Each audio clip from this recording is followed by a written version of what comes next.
Actu sur Radio Victoire. Actualité, débat, intervention par téléphone.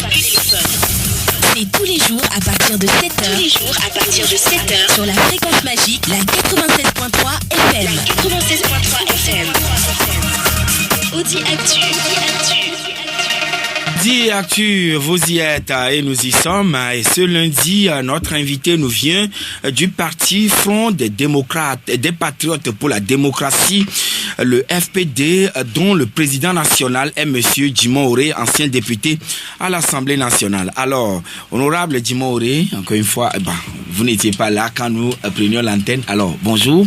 Bonjour mon frère Joachim. J'espère que vous vous portez très bien. Par la grâce de Dieu. Alors, Monsieur le Président, avant de parler de votre formation politique, les Algériens manifestent contre un 5e mandat de Abdel Aziz Bouteflika, c'est-à-dire il se prononce pour une nouvelle candidature. Alors, comment analysez-vous cette situation selon laquelle un président dans un fauteuil roulant et qui parle à peine ou même plus de vouloir briguer un nouveau mandat? Oui, ce qu'il faut comprendre à ce niveau, c'est que ce n'est pas une question d'individu, c'est une question de système. Voilà, et c'est ce qui se passe au Togo aussi. C'est un système qui est mis en place. Et c'est le système qui décide de qui maintenir au pouvoir. Ce n'est pas le président Bouteflika lui-même qui se décide de se maintenir comme ça parce que mourant. Ses acolytes savent pertinemment qu'ils ne dirigent plus le pays.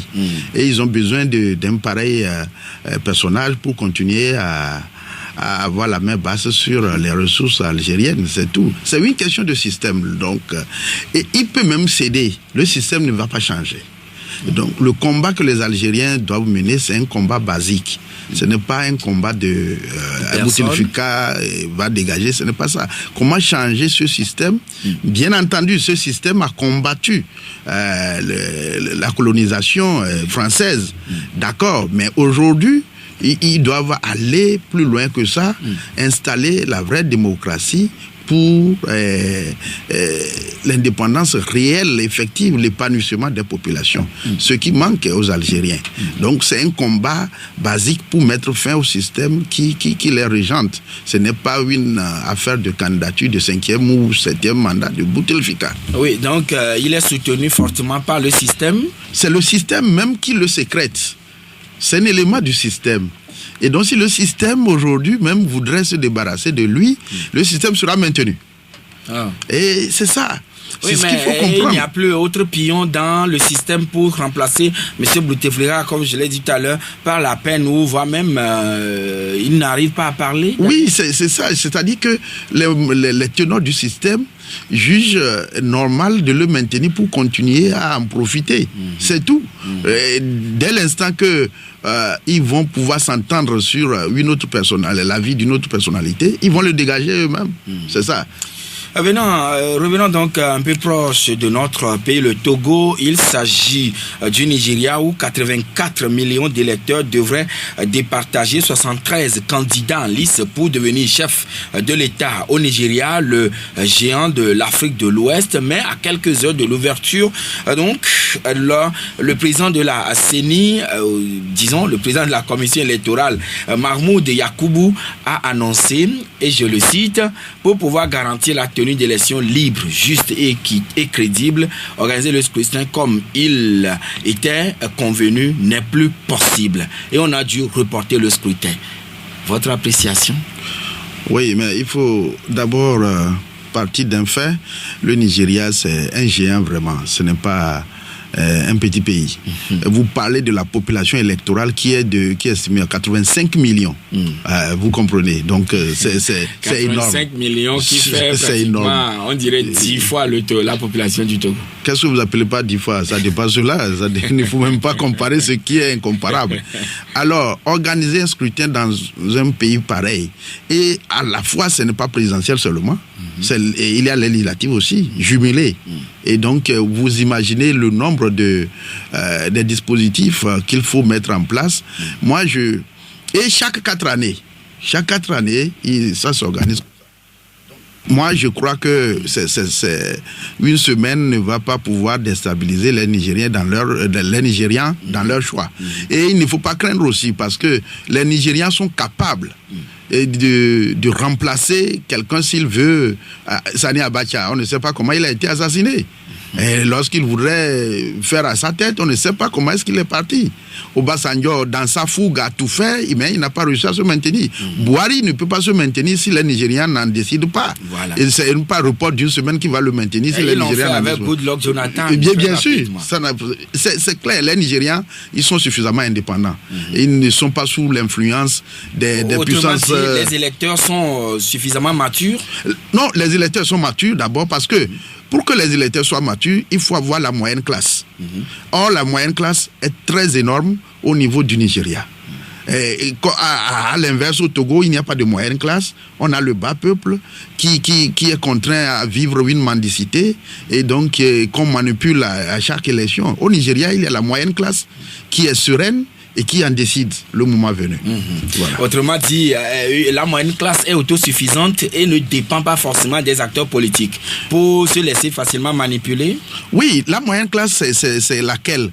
C'est cette classe composée des citoyens qui ont le minimum de ce qu'il faut pour leur santé, leur alimentation, leur logement, leur déplacement, leur tenue vestimentaire, leurs vêtements. Ils ont tout, le minimum qu'il faut. C'est-à-dire que s'il y a une maladie qui surgit dans la famille, il ne va pas courir à la porte de son voisin avant de pouvoir aller à l'hôpital.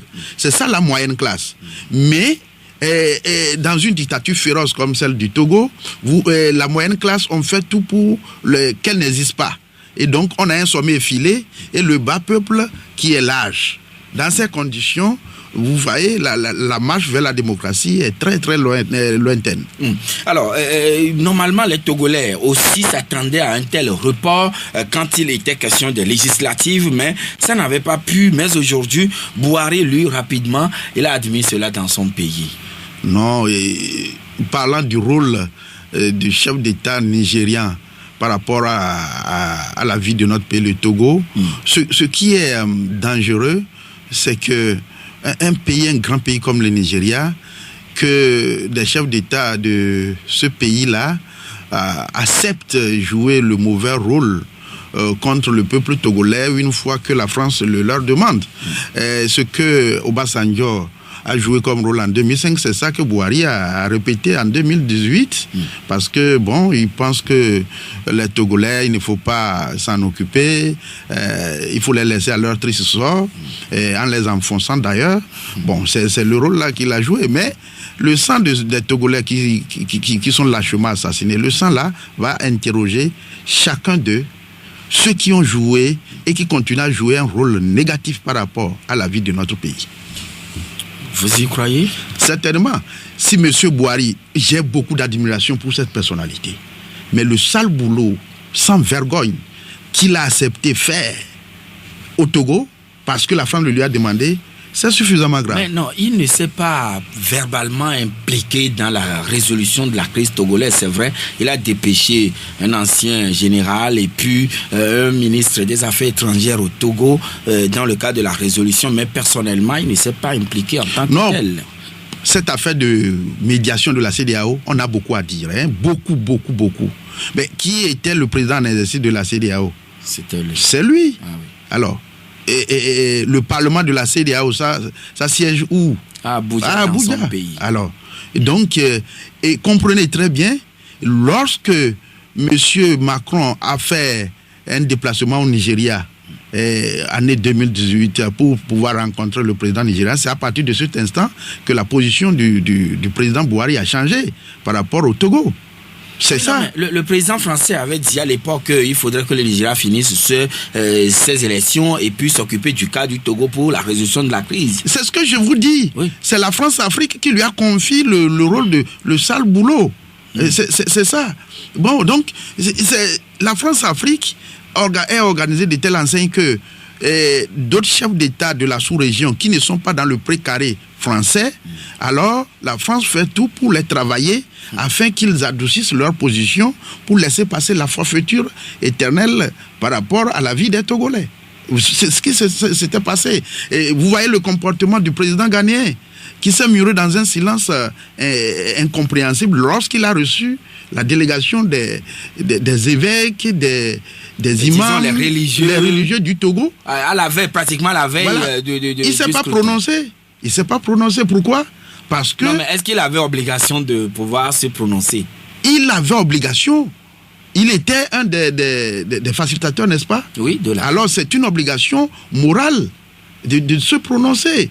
Pourquoi les prélats se sont dirigés vers lui? Donc vous comprenez, c'est très simple. La France-Afrique fait tout pour faire taire ceux qui ne sont pas de ce précaré et pour que la forfaiture passe. Mais le Togo, c'est un petit poussin. Il ne peut pas quand même avoir tant d'influence jusqu'à ce que la France puisse vouloir coûte que coûte faire taire tous les chefs d'État. C'est vous qui comprenez que le Togo est un petit poussin. Le Togo est une base essentielle pour la France. Et c'est de ce Togo que la France mène ses sales boulots dans la sous-région pour déloger Gbagbo. Vous croyez que le Togo n'a pas joué un rôle? Ce sont les soldats togolais qui l'ont arrêté quand même. Alors, à l'époque. Alors, qui a demandé aux soldats togolais de le faire? Non, mais ils étaient en mission dans le cadre de l'ONU ici. C'est pas bête ça? Pourquoi? C'est pas bête ça? Comment est-ce qu'on organise des élections en Côte d'Ivoire et les institutions ivoiriennes à l'époque ont validé des résultats? Même le président Gbagbo avait demandé le recomptage des voix.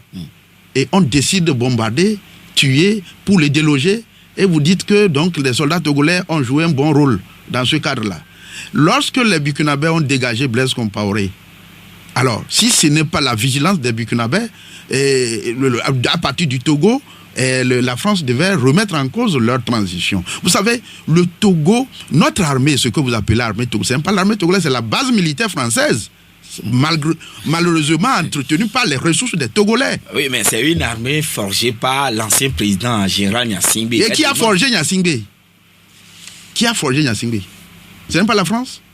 Qui l'a installé au pouvoir? Qui a créé cette armée tribaliste? Et qui la contrôle? Pour quelle fin? Dieu merci, aujourd'hui, l'armée n'est plus trop tribaliste. Cependant, monsieur Djimon Auré, alors, votre fief semble vous échapper.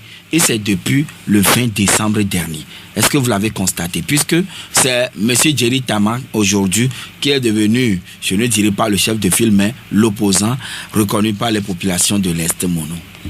Oh, c'est un sacrilège. Et puis, vous laissez qu'on puisse débattre des choses sérieuses. C'est de la provocation. Hein? C'est de la provocation. Dans quel sens? Jerry Tama n'est qu'un élément du système que la France-Afrique utilise. Ils ont envoyé un lion qui est colonel Bitenoé, ce n'est pas suffisant. On lui a ajouté un loup contre les IFES et nous les scrutons. Vous croyez que les IFES sont cons? Je vais répéter. J'ai appris qu'il a rencontré des conneries ici. Un individu comme ça, il n'a qu'à aller sur le terrain de l'Est Mono. Moi, j'incarne la conscience collective. J'incarne la conscience collective de la communauté IFE. Et c'est un droit, c'est un devoir de ma part de défendre un espace ancestral. Et je ne peux pas laisser ma communauté comme ça. Vous croyez qu'un énergumène comme ça, balancé de quelque part, non, ceux qui ont été nommés, c'est un acteur politique tout comme vous. C'est un provocateur. C'est un provocateur. C'est un provocateur. C'est un provocateur. Dans quel sens? Il n'a rien à foutre avec l'Est Mono. Il n'a rien à foutre avec l'Est Mono. Il n'a qu'à aller dans son site aux collines sèches où il ne trouve pas à manger. C'est un provocateur. Oui, non, mais quand même, le Togo reste la propriété de tous les Togolais. Alors? Oui. Oh, ok. Quel nom vous entendez dans Siou ou bien dans Doufelgou si ce n'est pas des noms locaux comme cadre politique? Comment est-ce qu'on va nommer? C'est des nommés, je viens d'entendre une voix, on dit président de l'Assemblée, les gens n'ont même pas honte. On vous a nommé à la présidence, comme on nomme les membres d'un gouvernement. Il n'y a pas eu élection. C'est des gangsters. Alors, vous voulez qu'on débatte des choses sérieuses? Avançons. Ah oui, mais quand même, quoi qu'on dise, pour 5 ans, l'Est Mono sera est quand même un fief de M. Djeritama. Comment un fief de M. Djeritama? Il a été élu, quoi qu'on dise. Monsieur C'est vous qui l'avez élu là-bas? Moi, je n'ai pas été... C'est vous qui l'avez élu là-bas? Je n'étais pas électeur dans l'Est Mounou. Alors, et qui a été électeur? Force est que la population de l'Est Mounou, les 2/3 de l'Est Mounou, constitués des Ifè, cette population n'a jamais accepté le régime colonial que la France a mis en place et ne l'acceptera jamais. Djimoré incarne cette conviction et cette conscience collective. Il peut balancer tous les Kabia et Loso là-bas. Cette population demeure intacte, authentique, fière d'elle-même, avec une culture supérieurement supérieure. On n'a même pas à travailler avec des conneries comme ça. Vous croyez que la population de l'Est va fonctionner avec... Bien avant vous, et en votre temps, vous n'avez gagné qu'un seul siège. Les deux autres avaient été gagnés par le parti au pouvoir. Et c'est la même chose, ou bien le même scénario lors des dernières législatives. Écoute très bien. Oui. Est-ce qu'il y a eu d'élections transparentes au Togo? S'il devait avoir élection transparente, vous savez, ce qui s'est passé décembre dernier là, c'est parce que la France a bien vu que s'il devait avoir élection transparente, la majorité qu'on appelle RPT Uni devait s'en sortir avec une vingtaine de députés. Toute analyse faite, une vingtaine de députés. Par conséquent, le régime serait en train de partir comme cela.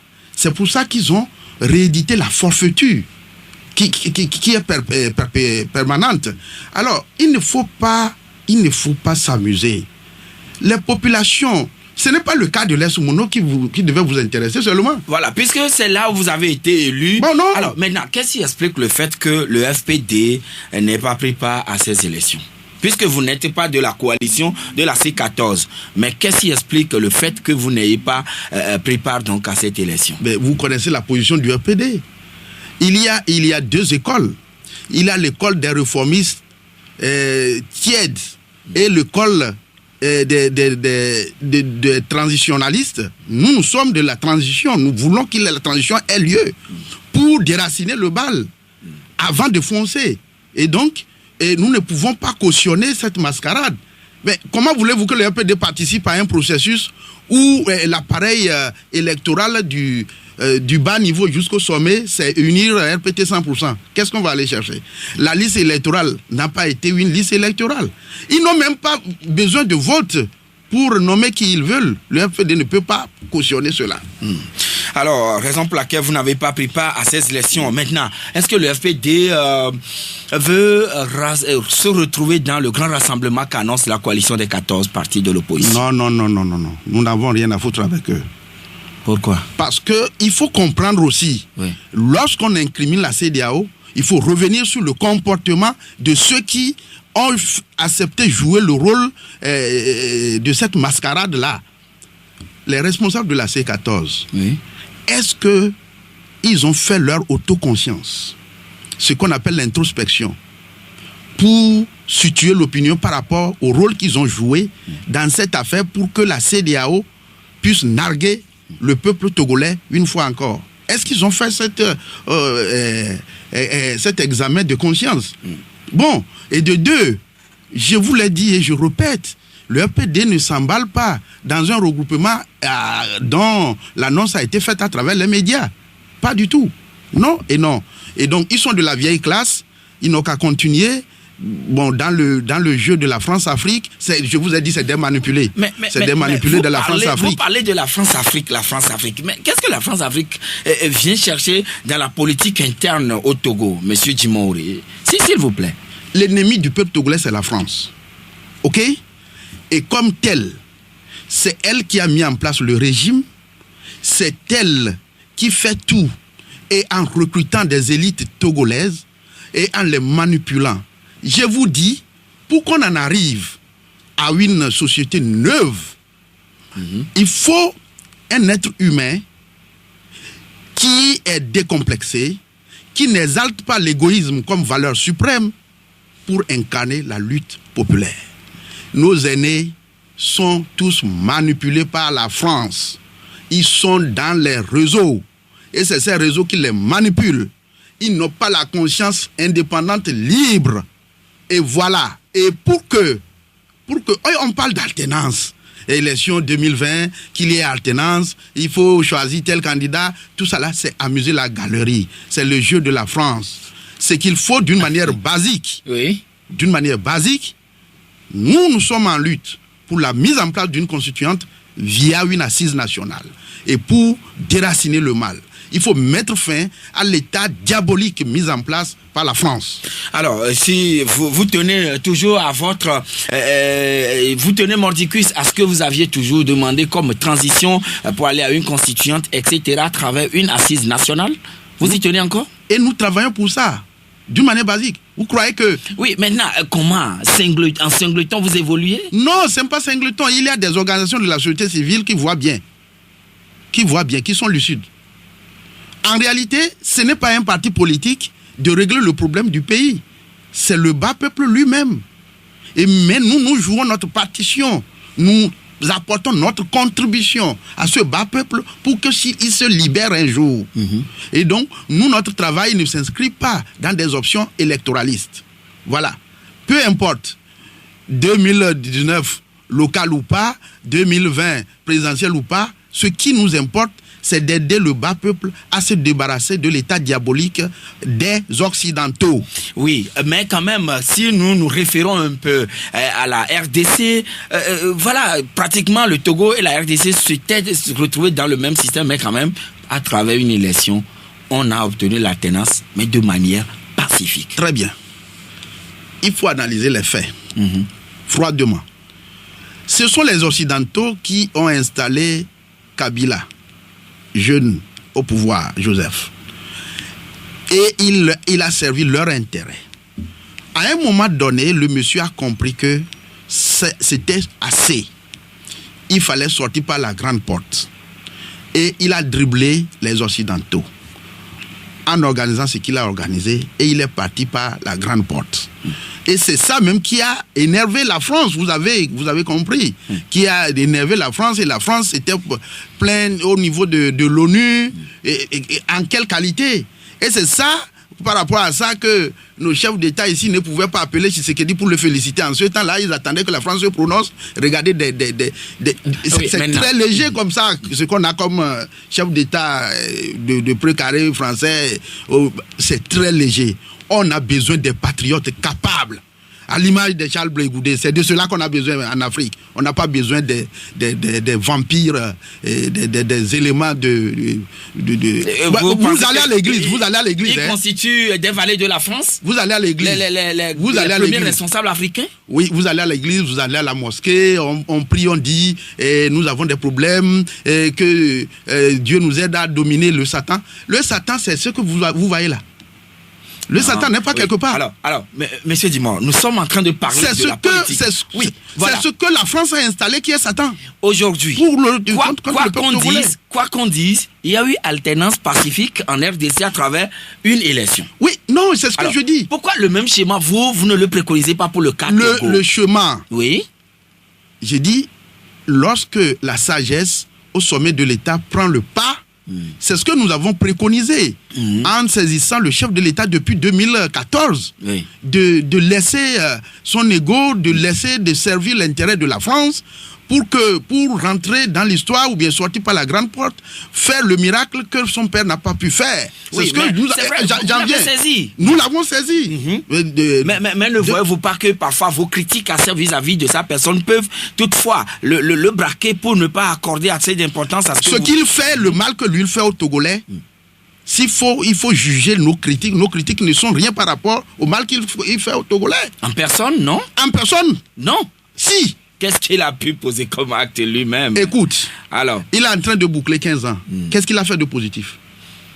Ah bon? Qu'est-ce que Faure Gnassingbé a fait de positif en 15 ans? Monsieur Djimoré, est-ce que le Togo de 2005 est également le Togo de 2015? Tu connais aujourd'hui le poids de la dette du Togo? Oui, c'est vrai, il y a la dette, d'accord. Oui. Mais quand même, est-ce que le visage du Togo n'a pas changé un tout petit peu? En quel sens? Moi, je ne défends pas. Non, en quel sens? Écoute, de manière plausible. On était à Lomé en 2008. Oui. Est-ce qu'aujourd'hui, quand il pleut, c'est le même scénario qu'on vit encore? Vous croyez que les routes de la commune à Agoué, c'est ça le Togo? C'est ça. C'est une partie. En 15 ans. C'est une partie. En 15 ans, il est un manipuleur de la France. Son père a été manipulé contre les Togolais. Et comment demandez-vous à Faure qu'il puisse conduire les assises nationales pour aboutir à la transition à laquelle vous attachez le plus? J'en viens. Nous lui avons préconisé ce que Mathieu Crékou a fait au Bénin. C'est ce que Joseph Kabila vient de faire. Mais il a fait autrement. Joseph Kabila a pris conscience qu'après tout, en servant l'intérêt des Occidentaux, il y a une limite en tout. Et il faut sortir par la grande porte. Faure Gnassingbé peut le faire aussi au Togo, nous lui avons demandé. Mais c'est un système qui l'a placé là-bas. Et il en jouit. Il ne veut pas en départir. Il veut rester... Bon, vous savez, pourquoi il est en train de se pavaner, on dit, il tient conseil par-ci, par-là. Oui, conseil d'un minute délocalisé. Voilà, parce que les impérialistes le rassurent qu'il va régner à vie. Les impérialistes rassurent les membres de sa famille, son clan, que l'éternité au pouvoir, c'est pour eux. Et c'est pour ça qu'il réfléchit à rien de bon par rapport à ce qu'il faut faire pour rentrer dans l'histoire. Vous êtes sûr que l'impérialiste peut lui dire quoi que ce soit? Vous croyez que c'est un chef d'État libre? Mais il est élu par des Togolais. Qui l'a élu? C'est toi qui l'as élu? En 2005? Les Togolais l'ont élu. En 2005, j'ai été un des acteurs principaux de campagne pour Feu Bob Akitani dans Plateau S. C'est les massacres qui l'ont élu? C'est 2005. Faisons table rase du passé. On ne peut pas faire table rase du passé à partir du moment où vous êtes arrivé sur bain de sang et vous avez un pouvoir au bout des armes. Et ce n'est pas le peuple qui vous a installé. Tout ce que vous faites à la suite n'a pas de sens. Oui, mais quand même, nous sommes dans la dynamique de réconciliation. Tous les pays qui ont traversé des difficultés ou des périodes assez sombres. Oui, à un moment donné. Pour parler de réconciliation, oui, il faut l'assise nationale. C'est à l'assise nationale que Faure Gnassingbé devra présenter des excuses au nom de son feu père et en son nom propre pour négocier l'amnistie et sortir par la grande porte. C'est la logique. Ce n'est pas la logique de la roubladise, de l'égoïsme qu'on fait, des parodies d'élections. On purifie par moment le pays. On purifie et le sang ne coule pas après. On ne tue pas des enfants après. Non, il faut arrêter. Alors, si tel est le cas, alors, monsieur le président du FPD, qu'est-ce que vous conseillez à l'entourage du chef de l'État pour que cette dynamique de réconciliation puisse véritablement devenir ce qui doit unir plus l'ensemble des citoyens togolais? Et le conseil, c'est le courrier que nous lui avons tendu. C'est d'accepter qu'il y ait assise nationale des forces vives. Qu'entre Togolais, on se dise, il faut une nouvelle constitution. Et dans la nouvelle constitution, vous savez, le prélat, et son excellent Monseigneur Podjoro, a cité dans son discours tout récemment devant vous les journalistes, il a cité des grandes réformes. Les chantiers qu'il a cités concernant l'armée par exemple, ça ne peut pas se faire en dehors d'une assise nationale, en dehors d'une transition. C'est pendant la transition que ces grandes réformes auront lieu. Et donc, ce qu'il y a lieu de faire, c'est d'accepter l'assise des forces vives du pays et on va aller discuter de quoi s'agit-il par rapport. Je vous donne un exemple. Il y a des communautés, le foncier au Togo, il y a des communautés qui n'ont pas de terre utile au Togo, mais qui doivent vivre. Et donc, c'est comme tel, leur élite étant au pouvoir, ils se permettent de se réclamer propriétaire terrien partout. Ça, c'est déjà une bombe à retardement. Ça suffit largement pour aller à un génocide. Et donc, c'est à l'assise nationale qu'il faut poser ce problème. Donc, une conférence nationale bis. C'est clair et net, mais pas pour aller faire des règlements, se faire des règlements de compte. C'est ce qu'il faut. J'ai dit, nos aînés, au sein de l'opposition, qui continuent à faire le jeu de la France-Afrique, en disant, oui, il faut un candidat unique pour battre fort, il faut... Ils n'ont qu'à arrêter ces désordres-là. Autrement dit, si l'opposition remporte une élection, la réconciliation ne serait pas de facto? L'opposition ne peut pas remporter. Pour que la France magouille pour faire accepter une alternance par un des éléments lesquels contrôle, il faudrait que le système en place pêche vis-à-vis de la France. Or, le système en place nourrit pleinement la France. Le système en place n'a pas encore pêché vis-à-vis de la France pour que la France décide de le dégager et placer un autre élément. Voilà ce qu'il faut comprendre. Nous marquons la pause et on revient tout de suite. Actu, c'est du lundi au vendredi de 7h à 8h20 sur Victoire FM. Retour donc en studio, madame, monsieur, avec le président national du Front des Patriotes pour la démocratie, FPD. Il s'agit de l'ancien député Jimon Oré. Alors, monsieur le président, vous l'avez effleuré entre-temps, mais quand même, la semaine dernière, nous avons assisté à la délocalisation du Conseil des ministres à Tablegbo, où le chef de l'État a profité de cette occasion pour échanger avec les populations, ou disons les forces vives de la préfecture. Je pense que vous aussi, vous avez suivi cette initiative gouvernementale. Moi, je suis rien de tout ce que les articles posent. Ça ne m'intéresse pas. Ils se moquent de l'intelligence du peuple. La population de Yoto fait partie des populations les plus traumatisées du système de Gnassingbé. Ce n'est pas en allant là-bas pour dire qu'il tient un conseil des ministres que ça change le vécu de cette population. Oui, mais pourquoi dites-vous cela? Du moins, le chef de l'État en personne s'est déplacé et a rencontré. Et c'est une première d'ailleurs, parce que ayant pris la parole pour échanger avec les populations... Le problème de notre pays est très sérieux. Oui. Et on n'a pas à s'amuser avec... Oui, mais c'est le premier responsable du pays qui échange avec eux. Vous croyez que c'est ces amusements-là qui vont régler le problème de notre pays? Il n'a qu'à réfléchir à comment sortir par la grande porte. C'est ça. Vous pensez que c'est ça qui constituerait la solution pour le pays? C'est ça la solution. Fort Gnassingbé n'a qu'à réfléchir comment sortir par la grande porte, comme Joseph Kabila vient de le faire. Que de s'amuser à faire... Mais en attendant, nous ne sommes pas encore en 2020. En attendant... On n'a pas, je dis, allons au vrai débat. Alors, on n'a pas s'intéressé à ça. L'hôpital de grande renommée, le complexe hospitalier qui, très bientôt, en 15 mois, les travaux vont finir, c'est au niveau de Agoué, ici. Alors, l'hôpital Saint-Péregrin, la pose de la première pierre, c'était le vendredi dernier. On ne s'intéresse pas à ça. Mais ça, c'est des projets des impérialistes. Qui détruisent notre pays. Doté, du moins, votre pays d'un hôpital de grande renommée. Notre pays est ainsi livré. J'ai lu également un article où on parle de fonds cohésiens pour l'assainissement de ville de Kara, 12 milliards. Notre pays est livré comme une marchandise. Et vous croyez que ça, c'est des projets, c'est des appuis? Ce n'est pas des appuis. C'est de l'endettement. Vous savez, l'aérogare ou bien l'aéroport dont ils ont vanté les trucs, même 30 ans, 60 ans, le Togo n'a pas fini de payer l'intérêt sur bénéfice, l'intérêt sur prêt auprès de la banque chinoise, avant d'amorcer même le capital qui est investi là-bas et qui a été triplé par la surfacturation et ses consorts. J'ai dénoncé la même chose concernant le siège de l'Assemblée nationale. Vous croyez que ces choses, c'est des appuis? Ce ne sont pas des appuis, c'est de l'endettement. Quand vous étiez à l'Assemblée nationale, qu'est-ce que vous avez pu faire par rapport à l'aérogare et également au siège de l'Assemblée nationale? Mais j'ai posé des vraies questions en commission. Pourquoi ils ont voulu m'assassiner dans la nuit du 31 2016 au janvier 2017? Pourquoi on s'en prend à Jimon Oré? Mais vous savez, ils ont la seule voix. Si moi je parle en commission, en plénière, je n'étais pas très régulier parce que je sais que ça gêne.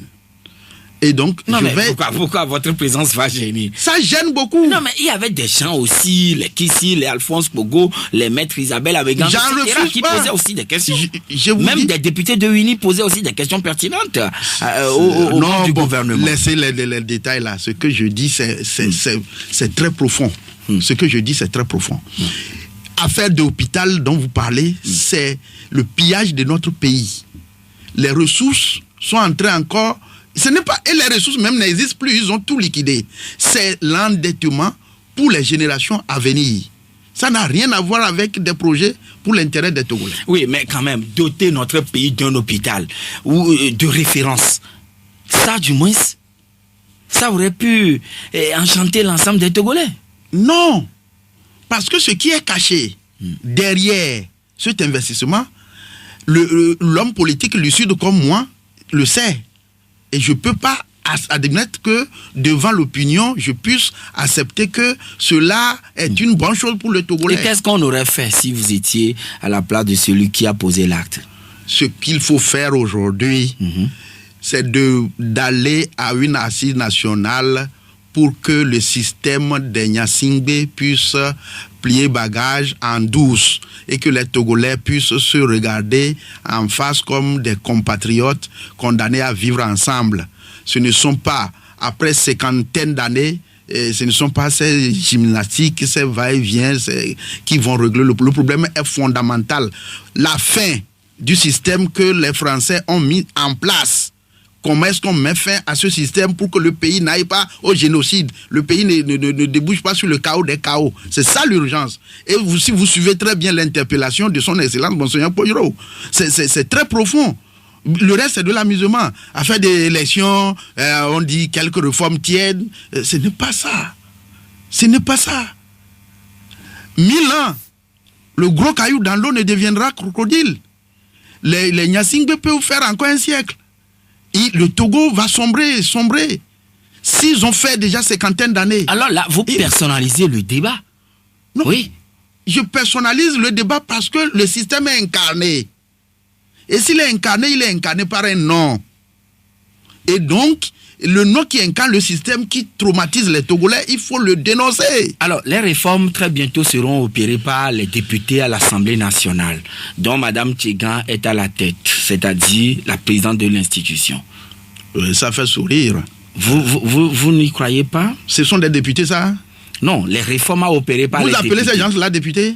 Non, mais ils ont été élus. Et il n'y a pas un seuil défini par la Constitution ou bien par quelques lois avant que celui-là ou celle-là ne soit accepté député. Ce ne sont pas des députés, ce sont des nommés. Il faut les balayer pour mettre en place une constituante.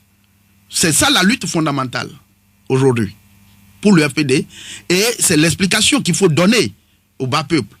Les organisations de la société civile qui sont crédibles de dire que nous devons aller à une constituante pour faire les réformes vraies et mettre le pays sur les rails de la démocratie et du développement, le vivre ensemble dans la cité. Est-ce qu'on nomme un député? Alors, allez poser la question à M. Faure Nyasingbe.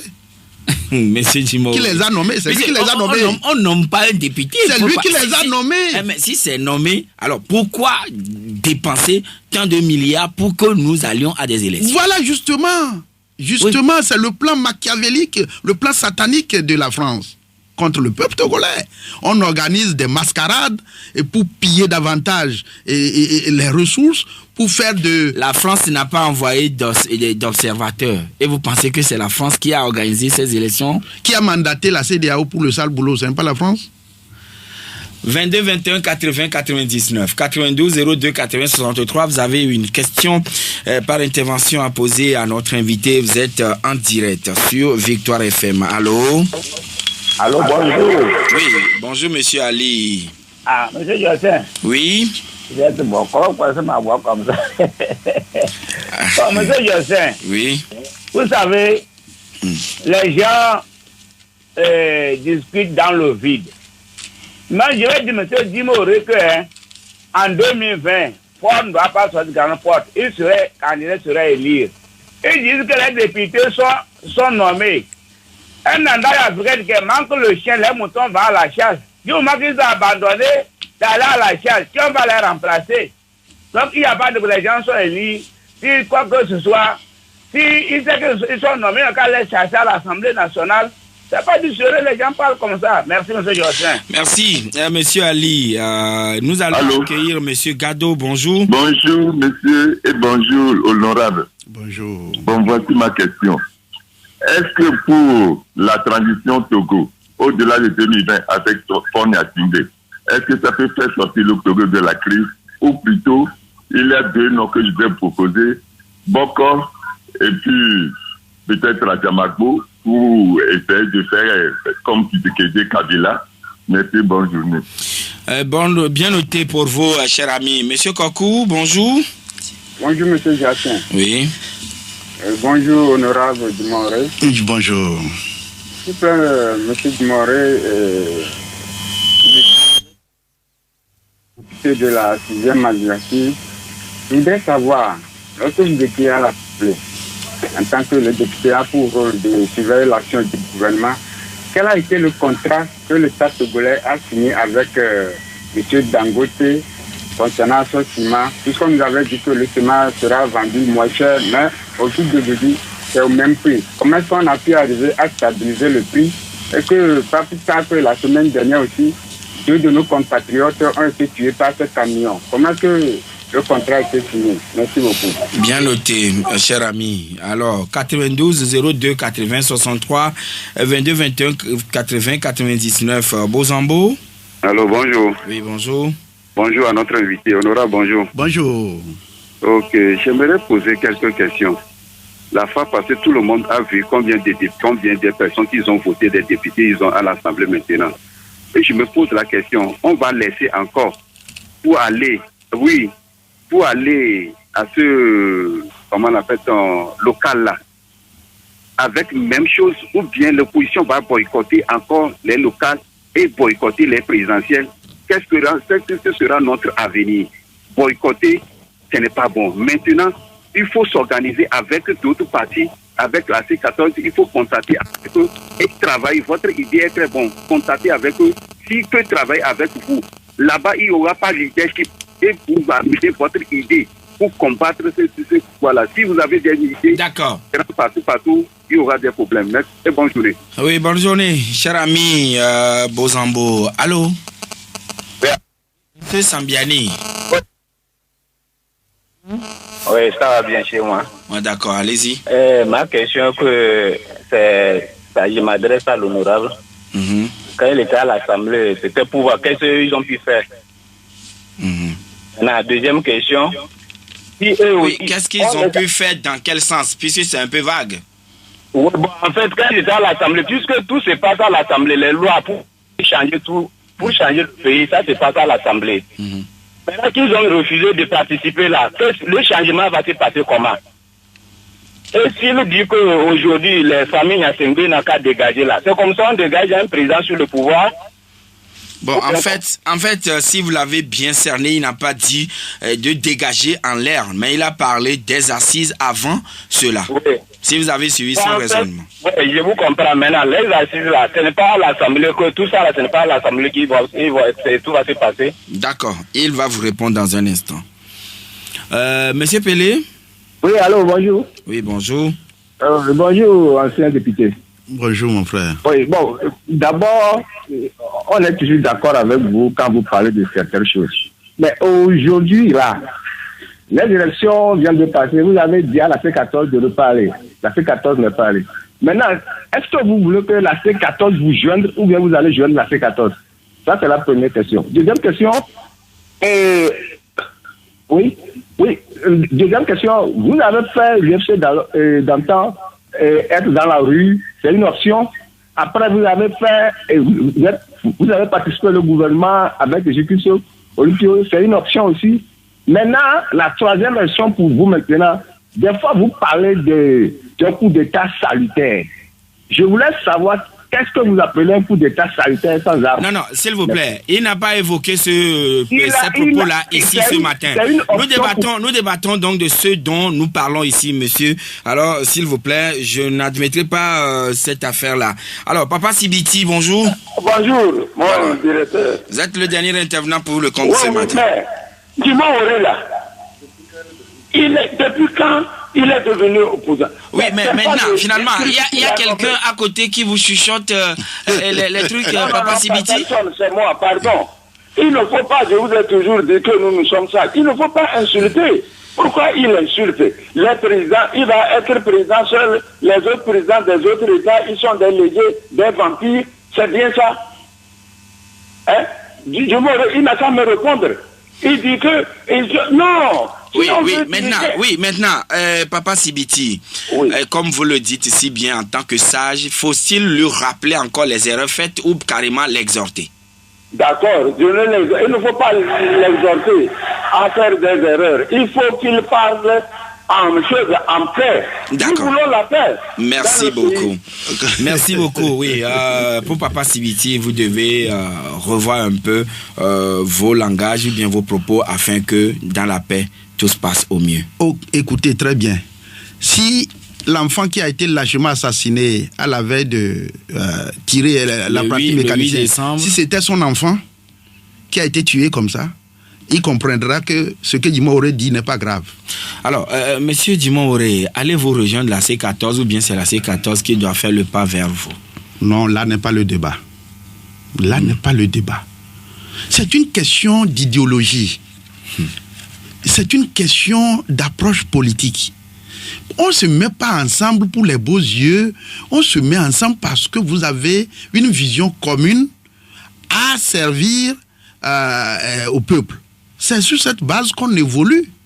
Bon, nous avions dit dans le temps que cette histoire de médiation de la CEDEAO, il ne faudrait pas s'engouffrer là-dedans.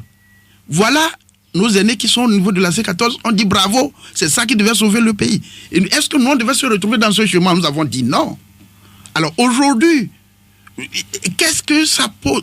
Il faut répondre à la question d'idéologie. Comment mettons-nous fin au système dictatorial pour passer à un système véritablement démocratique? Est-ce que c'est à travers la participation à des élections chaotiques ou bien on exige une transition politique? Oui, mais quand même, Bozambo, je trouve que vous devez aujourd'hui œuvrer ensemble, être tous ensemble. Mais nous ne sommes pas contre. On œuvre ensemble en fonction de la vision. D'accord. Alors, est-ce que les législatives ont été boycottées, y compris le parti de M. Djimon Horé, le FPD? Les locales s'annoncent.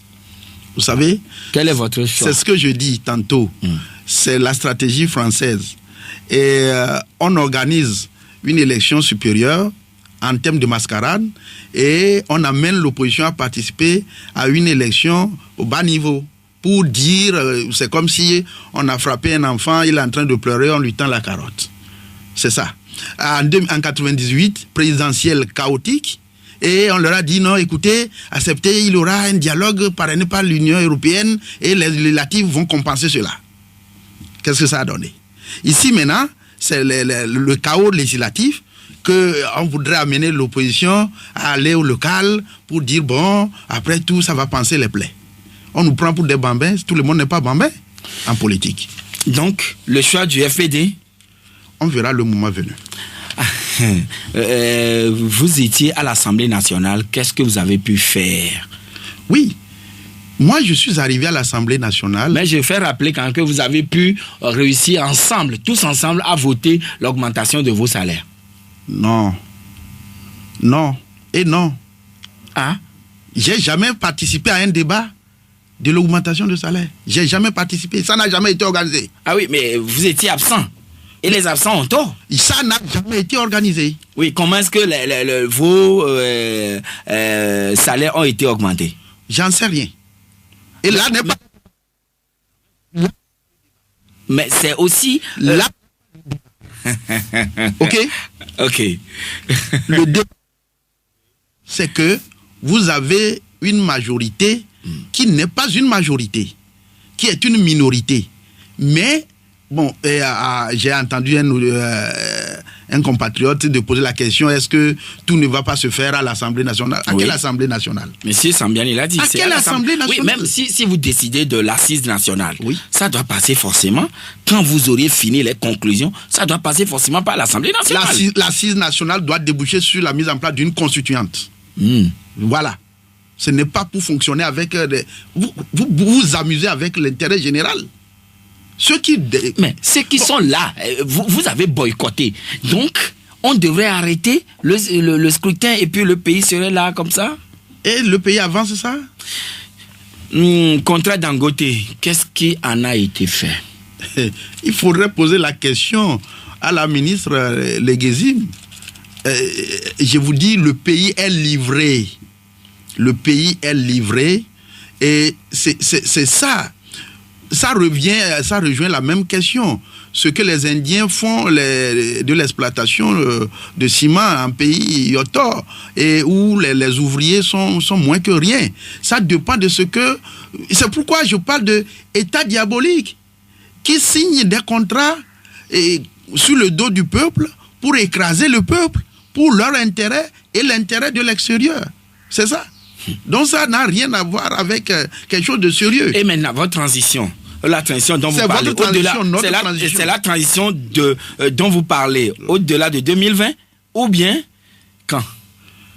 Nous avions dit déjà en 2014, le courrier que nous avions envoyé au chef de l'État à l'époque, c'est de ne pas organiser la présidentielle 2015.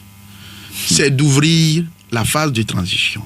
Il serait déjà un grand homme, libre quelque part, que ce qu'il fait là, et il sait très bien qu'il il est manœuvré comme un pion par la France contre les intérêts des Togolais, il le sait très bien. Depuis 2015, on devait organiser les assises nationales, ouvrir une parenthèse de transition, la fermer depuis, et le Togo serait déjà libre. Donc 2020 présidentielle ou pas, ça n'a aucun sens. Et cette présidentielle, c'est pour reproclamer Faure Gnassingbé président. C'est tout. Oui, d'ailleurs, M. Ali a dit qu'il sera candidat et il sera réélu. Alors, il ne sera pas élu ou réélu. Il n'a jamais été élu et il ne le sera jamais. Mais Faure ne sera jamais élu. Et à chaque fois que Faure se déplace, vous ne voyez pas le monde fou? Vous voyez quoi? Qui l'accompagne? Quel monde fou? C'est ça, c'est comme ça la dictature a toujours fonctionné. Donc, le système mis en place par le colon n'a jamais été cautionné. Et faut-il maintenant choisir M. Akila Essoboko ou Mme Adjamagbo pour essayer d'aller aux élections en 2020? Tout ça là, c'est du pipeau. Allons à une assise nationale pour une transition politique. Monsieur Jimoh Oré, merci d'être venu chez nous ce matin. C'est nous plutôt qui vous remercions. Madame, monsieur, c'est fini pour aujourd'hui. Merci à vous tous qui nous avez reçus chez vous sur la 96.3. Alors...